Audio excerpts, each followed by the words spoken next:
Over the last couple of days in Rome, we've explored two very different sides of the city, from the grandeur of the Vatican to the sheer scale and history of the Colosseum. Places that tell the story of Rome at its most powerful and iconic. We're Paul and Tan, and welcome to our adventures. For our final chapter here, we're stepping away from the crowds in the centre of the city, leaving the monuments behind to see a different side of Italy, something quieter, slower, and just beyond the city itself. Morning guys, it's 6:10 a.m, just clarifying that it's a.m. We're off on a big trip out today, about 13 hours all up I think, so we're getting an early start. We've got to walk to a meeting point, so Rome hasn't woken up yet, but we're certainly awake. Let's go.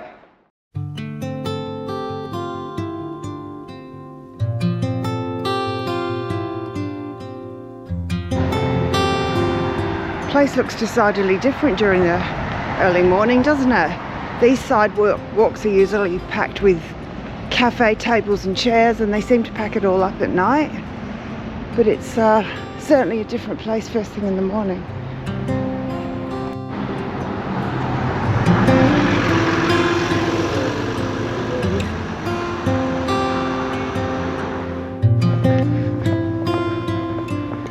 I must say I'm not feeling overly comfortable about this. It's a bit eerie. Good job I've got you to look after me, eh? That's going to help. What do they call this place? Piazza del Popolo. Piazza del Popolo. Yeah. Okay, this is our meeting place for the tour this morning. We're looking out for anyone that looks like they might belong to the tour. We're a bit early. Okay. 20 minutes early. Well, let's go and sit on the fountain then or something.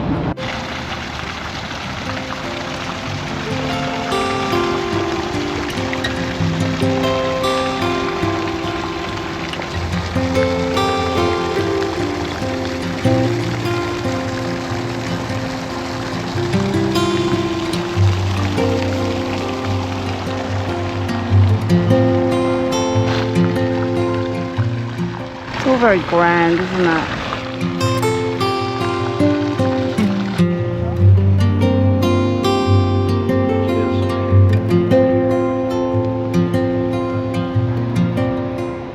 How does this look like walking into another world? So we've just come through these two big wooden doors from the city on that side, or some form of the city, to this. Wow. So it's dawn, if you like, isn't it? Sun's just coming up. Yep. It's just amazing.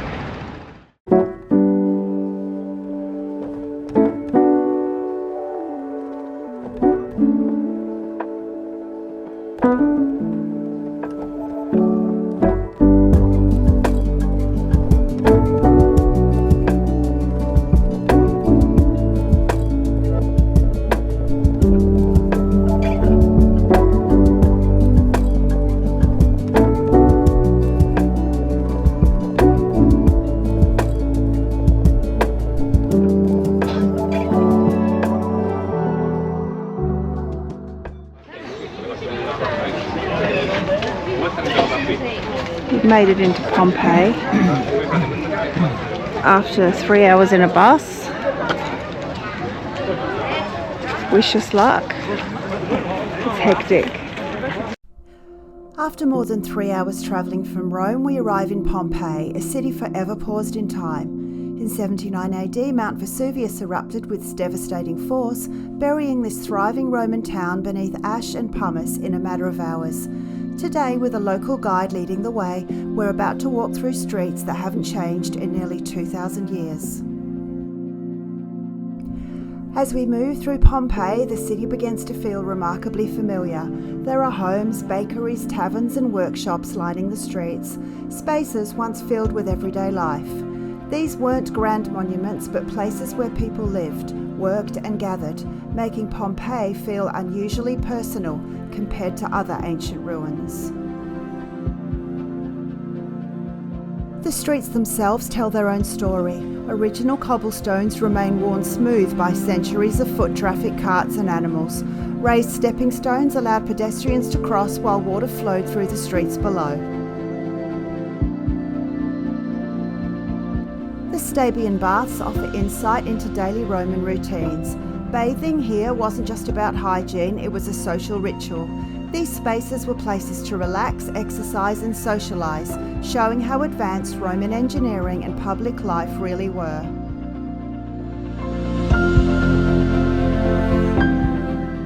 Perhaps the most confronting part of Pompeii is the preserved remains of its people. These casts were created from voids left in the ash, capturing final moments of those who couldn't escape.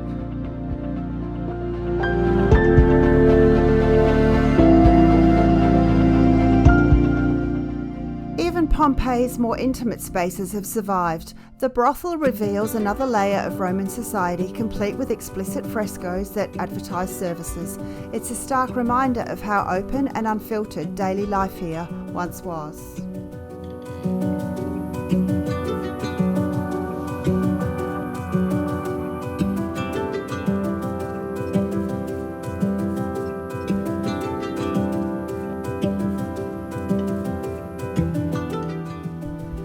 The Forum was the heart of Pompeii, its political, religious and social centre. Standing here with Mount Vesuvius rising in the background, the scale of the tragedy becomes impossible to ignore. The mountain that once brought fertility to the land also brought its destruction. Overlooking the Forum is the Temple of Jupiter, dedicated to Rome's most powerful god. From here, the city, the Forum and the looming volcano all come together in one view. A fitting final moment that connects faith, power and nature and reminds us how fragile even the greatest civilizations can be. Now we leave these ancient streets behind and climb back onto the bus. Ahead lies a short journey to one of Italy's most famous coastal destinations, a very different setting shaped by the same forces of nature and waiting just beyond the horizon. We're off to try some limoncello.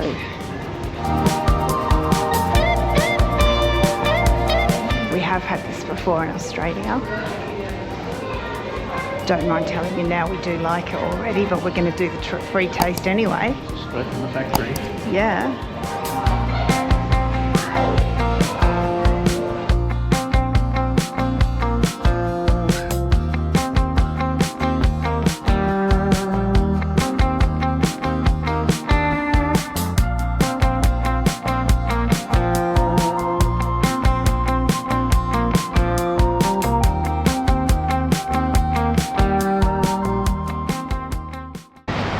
Alright, well, here we are in the city of Sorrento. I didn't think we'd actually get to this part of Italy, so I'm kind of pleasantly surprised. We haven't actually got into the city yet. We've actually just stopped at the limoncello factory and had a bit of a walk around, had a bit of a sample, all things lemon, and 1,000 people buying bottles of stuff, which we can't carry back to Australia with us, so we just had a sample. We have had it before, haven't we? It's pretty good, isn't it? It's pretty nice, yeah. Pistachio thing. There was a pistachio cream as well, which was that went okay. Really delicious. Anyway, we just thought we'd come over to this viewpoint, and I'm trying to get my bearings. I think that's Mount Vesuvius in the distance, because over there is Naples, where we were just there. So we've come all the way around the outside here, under lots of tunnels in the bus, to get through over to this side. But what a lovely spot. Very much for the wealthy, I'd suggest. Over here the buildings look a whole lot nicer than they do over at Naples, don't you reckon? Certainly do. Yeah, it's lovely.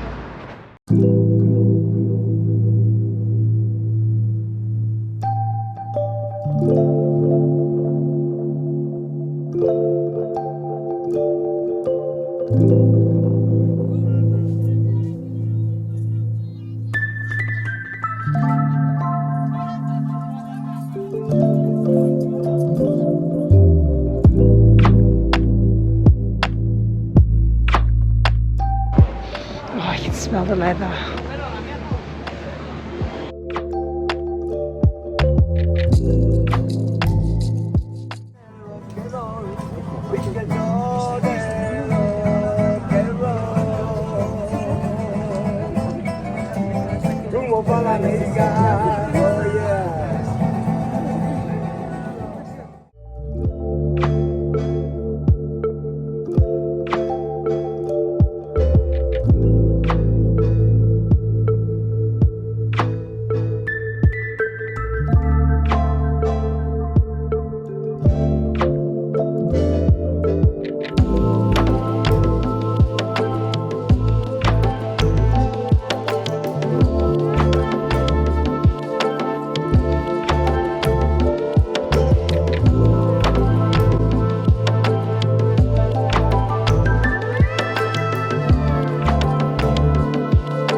Morning friends, it's Sunday. We've had a really lazy morning and we're just venturing out now. It's about 10 a.m. Last day in Rome, last full day today. We're going to just walk around and pick up any sights we haven't already seen. Nothing too stressful because we've had a hectic 3 days. So we're just heading to the restaurant-y side of the city, try and pick up some breakfast. We're not even sure what's even open today on a Sunday in Rome, so just going to play it by ear for the day, but come along with us and enjoy the sights because last day here.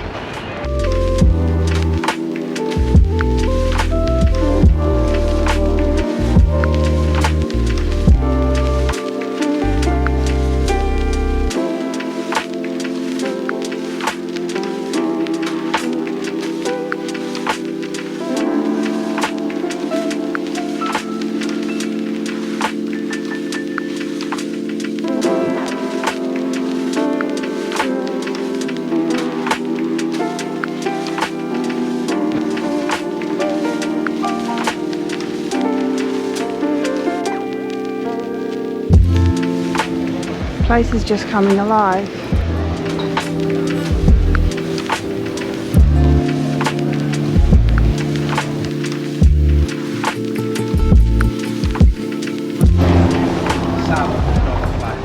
We finally found somewhere that does some semblance of a normal breakfast.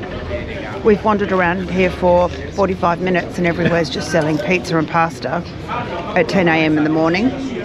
And we just rocked up here and saw this on the menu and it's actually really quite tasty. So the only thing we haven't sorted out is we still haven't got our coffee right. We've just had an espresso, which was basically half a teaspoon of coffee. Nice and strong, nice. It was and really tasty. strong, but it was only about 3 tiny mouthfuls. So we need to have another. We're going to double down. Yeah, we're going to double down and try something a bit different.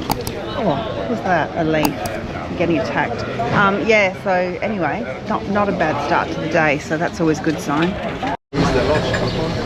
Hello, we're back. So the coffee saga continues. So I just asked the waitress. I said we would like a coffee that has 2 shots and just a little bit of milk. And she said, no problem, I'll ask him to make it for you. So this is what we've got. Perfect. Hopefully. Have you tasted it? Yeah. Is it strong? Not as strong as the last one? Yeah. Yeah. It's good? All right.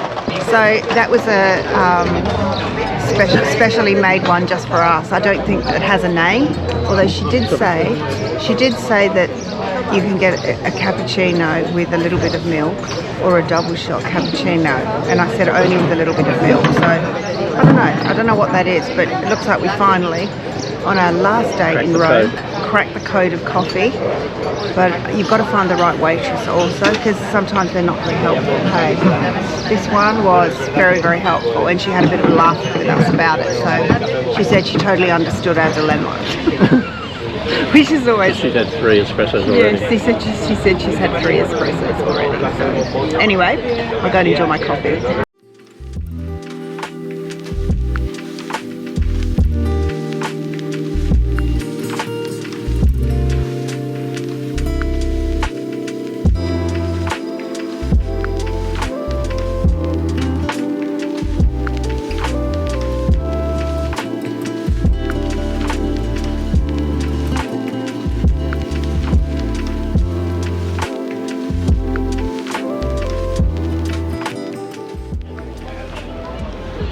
Pasta, more pastas than you can poke a stick at.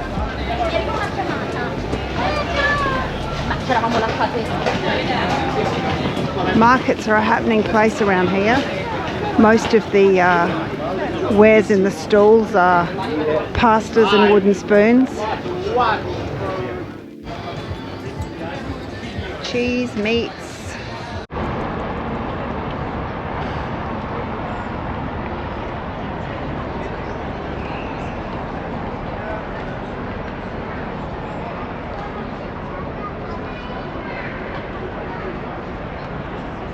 All right, what do you think about this whole place?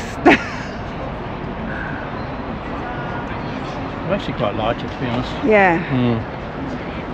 So why? Why? I think it's pretty easy to get around. Yeah. On foot, everything's pretty close. Including people?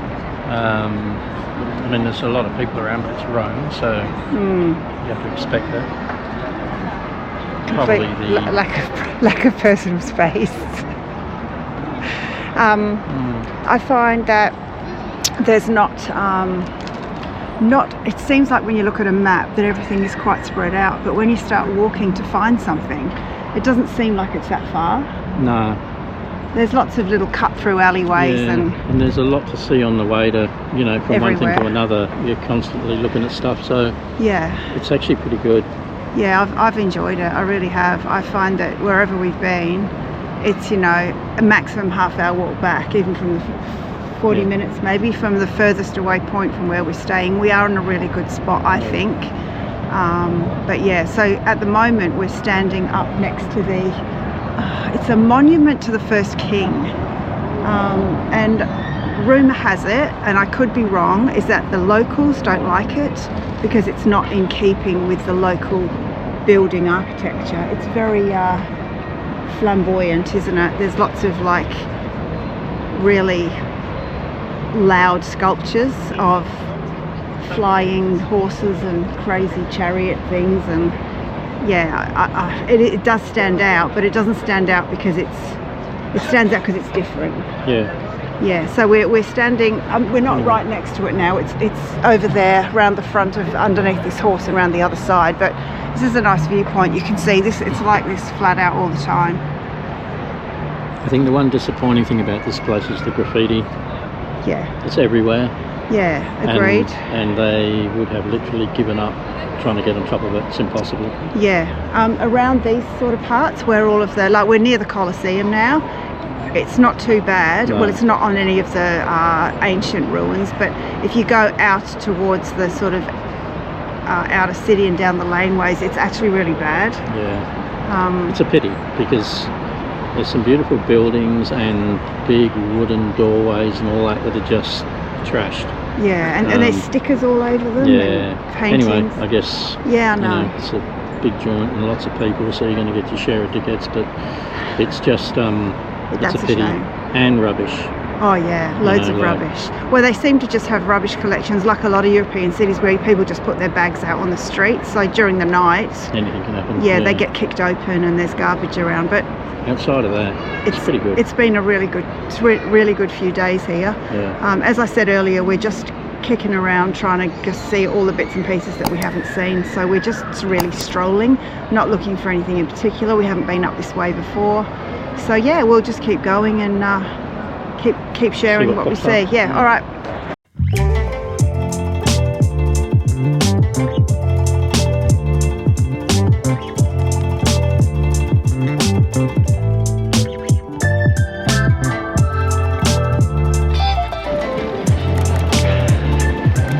And there it is from a different angle. We're back.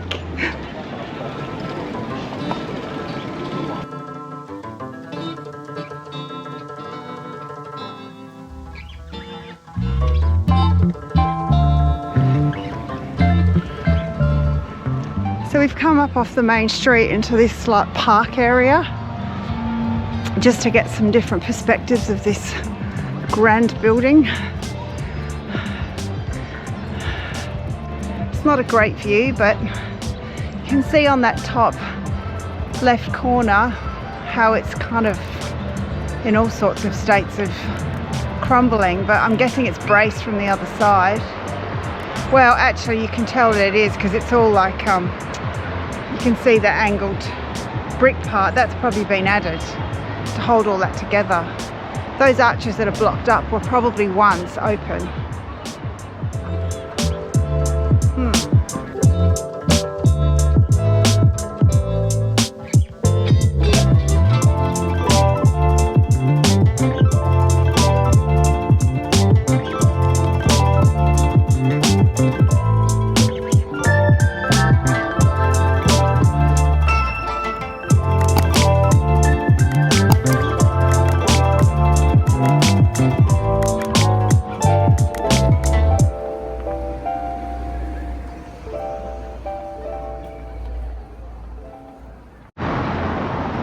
I don't think of all the places we've been, I've never seen a capital city with so many formal buildings and police. They are literally everywhere. They're sitting in their cars on street corners and at the entrance to places. We don't even know what these places are, but this is called the Quirinal Palace. So I'll look that up and tell you what it's all about, but it looks pretty important. The Quirinal Palace is the official residence of the President of Italy and one of the country's most important political buildings. Over the centuries, it has served as a papal residence, a royal palace, and is now a symbol of modern Italy's head of state. This road looks like it's a really fancy one. Some really nice like restored buildings, and then what I love is you've got something like that in the background. It's so good. No restoration, it just looks original. Love that.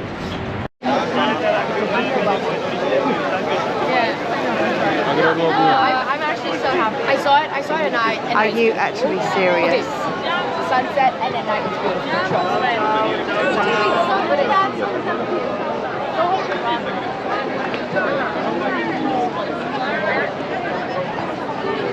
Thank God this is the last thing we wanted to see, because this does not impress at all. Check that out.